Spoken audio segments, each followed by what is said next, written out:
وقدم استشاري جراحة الأنف والأذن والحنجرة الدكتور يوسف الجذلاني الأعراض الطبية التي قد تؤدي إلى انقطاع النفس اليومي للأطفال أثناء نومهم.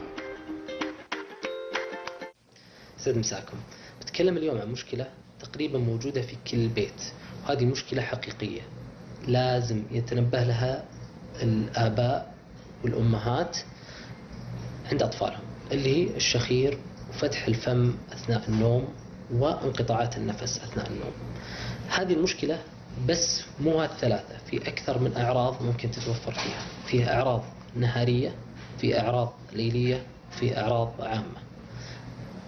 نعرف الأعراض أول شيء، بعد كذا نتكلم عن العلاج والتشخيص والمضاعفات المحتملة.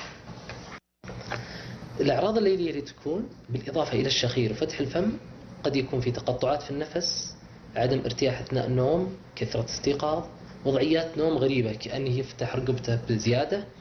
في عرض إضافي كثير من الناس يجهلون أنه قد يكون من أعراض انقطاعات النفس الانسدادية اللي هو التبول اللا إرادي، له أسباب أخرى لكن واحد من أسبابه اللي هو انقطاعات النفس الانسدادية.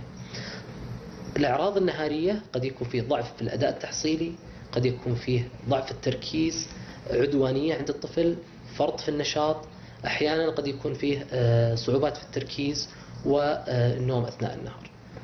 وش فيه أعراض عامة يكون فيه ضعف في البنية الجسدية أو ضعف في النمو بشكل عام، قد يتوافق مع انقطاعات النفس النومية الانسدادية. كيف يتم تشخيصها وعلاجها؟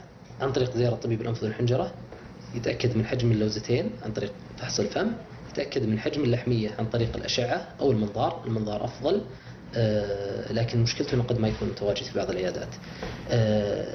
إذا كان الطفل عادة سليم، ما عنده مشاكل صحية أخرى، ما عنده متلازمات، ما عنده مشاكل في عظام الفك أو تشوه في عظام الفك، عادة نلجأ لعملية إزالة اللوزتين واللحمية كحل أول عند تضخمهم.